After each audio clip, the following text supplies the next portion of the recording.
Hello guys, and welcome back to another video on the R56 Mini Cooper S. Before we get into things, make sure you give this video a like.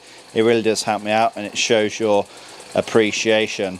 Now then, big one today, we are doing the first oil change on the newly rebuilt engine. So I did make it clear over the past couple of videos or so that I wanted to put about 500 miles on this thing, and then the plan was to do an oil change. So I'm pretty sure that the engine is now as running as it is ever going to be, and so it's time to dump out the mineral running in oil and then put in some fresh fully synthetic, and of course swap out the oil filter as well. Okay, so I just want to touch on real quick what I've done for the running in procedure. So of course we've done about 500 miles now, 506 miles I believe.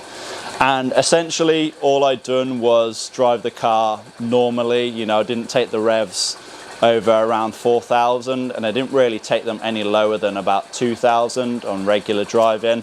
Now I wasn't afraid to put my foot down, but like I said, I didn't take the revs all the way to redline. But the main thing is I didn't want to labour the engine and sit with it idling for too long, because if you do that, especially in the first sort of 100 miles or so, then there is a chance that the cylinder bores may become glazed. So yeah, I really just got it up, took it for a drive straight away, and I think we did an alright job. It seems to run pretty good. I'm guessing sort of as we come out of the running in period and we really just take it for a proper drive, you know, I'll probably go all the way to redline. Then we'll probably see actually how much power it has. It does seem pretty quick, I'm not gonna lie. It's, you know, going up to just 4,000 RPM. It seems to be pretty nippy, so I'm pleased with that. But yeah, I think today, once we have the engine up to operating temperature, it's just been idling for a few minutes, it shouldn't take too long.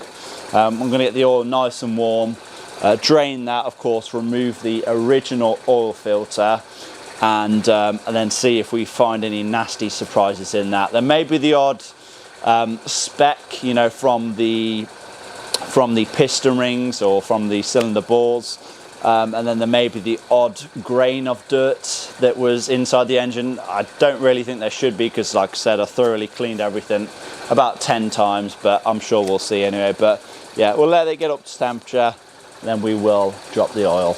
Okay, so engine has been running for about 10 minutes or so now, so the oil should be nice and warm. But one thing I want to just point out is that we appear to have some kind of, I don't know if it's a knocking, a tapping, a ticking, whatever you would call it, but take a listen to this.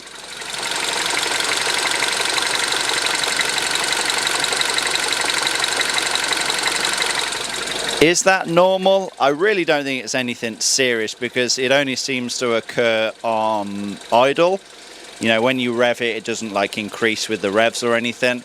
I mean, I know we should have some ticking from the direct injection injectors at the back.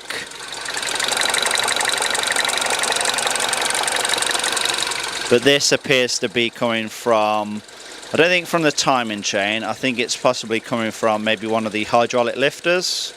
It sounds right at the top end, so I think it could be a possibility that it just needs this oil change, and then, you know, just a really good drive, you know, revving it all the way out, because yeah, it's a fresh built engine and the oil, it can drain down from those hydraulic lifters if you are only just, you know, driving it steady. So yeah, chances are I do just need to take it for a good drive, but we'll see if the noise goes away after we've changed oil and then taking it for a good drive. Okay then, so drain plug removed, 8mm Allen socket in there, all's looking nice and clean. Just remove the dipstick, popped off the oil cap as well, just so it drains a little bit easier, and now we can get started on the oil filter. And in my opinion, this is one of the more poorer designed locations for an oil filter. You have to temporarily relocate the coolant reservoir to stand any chance of getting onto the filter cap just down there. So just an 8mm nut holding the reservoir in place. Let's pop this up over to one side. Now then, the nut on top of the oil filter housing cap itself. Takes a 27mm socket. It shouldn't be tight, just 25 Newton meters. Of course, once it's fully loose, you should then be able to unscrew by hand and lift out. Can't see any huge chunks in there, which is good. See inside of the oil filter housing. Still as clean as it was when I reassembled the engine. Okay then, so oil filter now removed. Can't really see too many chunks in it yet, but we will be cutting this thing open to see for sure. Now, first thing I've noticed is that it appears to be pretty crushed and kind of out of shape. I'm not sure if this is because it was, maybe it happened on first startup. I don't know. I did, pre-lube the oil pump. I did fill the oil filter housing up and everything. So I went, as far as I could go. Of course, primed the engine with oil. Or whether or not this is just the result of using a man filter, which is what this is. I actually have a man filter to go in today, so I guess we will find out on the next oil change, which will only be in about 500 miles or so. But I think after that I will probably switch to the Genuine Mini / Puraflux filters. They are a slightly different design, but if it is going to be a case of this happens, then obviously it's not ideal. So yeah, we'll get this cut open now anyway, and yeah, see what we find. Okay, so after dissecting the oil filter itself, can't really see a whole lot on the inside of here. Just looks like paper to me. I think this is actually the inside, so I'm guessing all of the bad stuff would be on the outside, wouldn't it?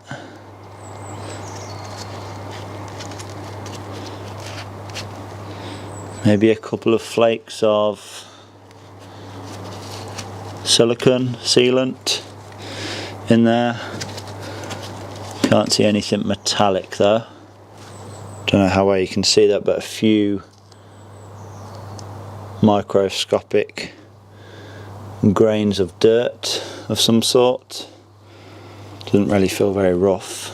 Again, just looks like a few tiny blobs of silicone, to be honest.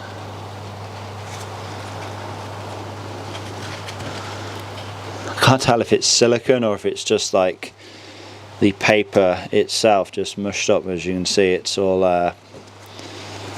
yeah, it's just gone a bit mushy, isn't it? But yeah, I can't see anything like obvious anyway, like a piece of bearing or anything out of the ordinary. It all looks pretty good, to be honest. So yeah, I suppose yeah, I suppose we're all good. Right, let's get the new filter in then. Okay then, so oil filter housing cap, gave that a good clean out, installed the new O-ring seal to the cap, just lubed up with a bit of new oil as well. Of course, new oil filter installed, and get this dropped into position. We can tighten it down, and then we can torque it down to 25 Newton meters.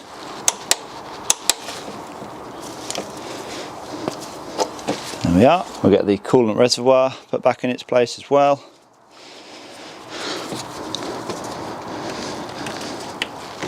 Secure it with that screw, and now we can get the drain plug reinstalled with our new crush washer. Okay, so drain plug is back in place. Torque that down to 30 Newton meters. Just gave everything a bit of a clean up under here. While I'm here, actually, I just want to point out everything is looking pretty good for the most part. I have noticed a small oil leak though. Don't think it's anything too concerning. It is originating, well, let me start again. It is pooling around here, but I actually don't think it's coming from where you'd think it would be, and that would be the rear main seal. I think it's actually coming from further up. where these blind plugs are. I've cleaned it all off now, so you're not going to see anything there, but I think the oil is actually just coming past the mains bolts which sit underneath these blind plugs here. So I think what I'll do is just remove these blind plugs, put some sealant in there, and then of course we can reinstall them. I'm pretty sure that's how they were from factory. So yeah, not a massive job, but just something to bear in mind for the future. But I guess now all we need to do is fill this thing up with oil. Of course, this engine takes around 4.2 litres, I believe, so I'm going to add around 3.5 litres, and of course we will check the dipstick. Now I am using a full synthetic oil now, so 5W30, and it's the LL04 spec. If you're wondering why it's in this bottle, this isn't the original oil bottle, this is a coolant bottle actually. When it comes to buying my oil, I just buy it in the huge 20 litre drums, and then I just decant it into whatever I have available essentially. But yeah, let's start pouring anyway.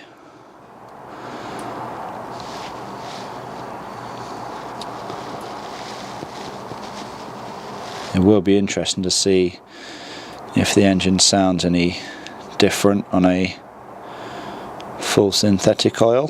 So I'll say we've put in slightly more than 3 litres, so I'll just let that drain down and then we'll check the dipstick. Of course we can't get an accurate level until the car is back on the ground, but we at least want to be on the minimum to start this thing up. I really am not the biggest fan of this dipstick. It seems to be quite awkward to pull out, and it seems to be quite awkward to go back in as well. Not only that, it seems to be near on impossible to try and read it, so I do actually have a replacement aftermarket one coming as well. See, like that feels like if I just yank this, it's going to snap off. It's just not the best design if you ask me. Okay, so that is right on the minimum there, so I'm going to add about another litre and we should be good to start then.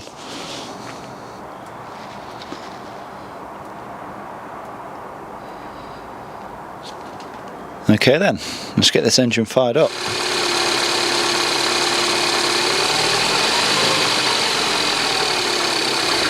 Okay, so engine is now fired up.